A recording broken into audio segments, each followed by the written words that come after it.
खरातने 58 महिलेला कोटिंगनी पाजलं भाऊ स्वतःचं. 276 महिलेला कोटिंग पाजलं. विचार करा तुम्ही या गोष्टीचा. आपण 58चीच गोष्ट करून राहिलो आणि 276 मध्ये महिला उद्योगपत्यांचे आहे, मोठ्या मोठ्या लोकांचे आहे, बिझनेसमॅनचे आहे. त्याच्यात सर्वसाधारण महिला नाही, गरीबाची बायको नाही. विचार करा. त्याच्या श्रीमंताच्याच बायका आहे, उद्योगपत्यांच्या बायका आहे, बिझनेसमॅनच्या बायका आहे. त्याच्यापाशी जात होत्या, मोठ्या मोठ्या घरातल्या बायका त्याच्यापाशी जात होत्या. जे लेकरं नव्हते होत त्या बायले लेकरही झाले. पण मला हे समजून नाही राहिलं, लेकरं होय कोणाचे, ते अशोक खराचे होय का कोणाचे होय काय माहीत. पण माझं एक म्हणणं आहे, DNA टेस्ट करून घ्यावं.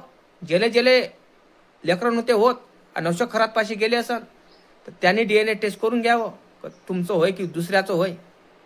पण एक विचार कराजोगती गोष्ट आहे दादा. शिकलेले लोक त्याच्या डोक्यात काय गोबर भरला होता काय?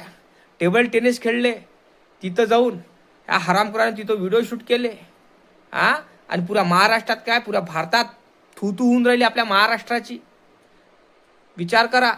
आणि हा भोंदू बाबा संघ एकटा नव्हता. भोंदू बाबा संघ त्याची बायकोही होती.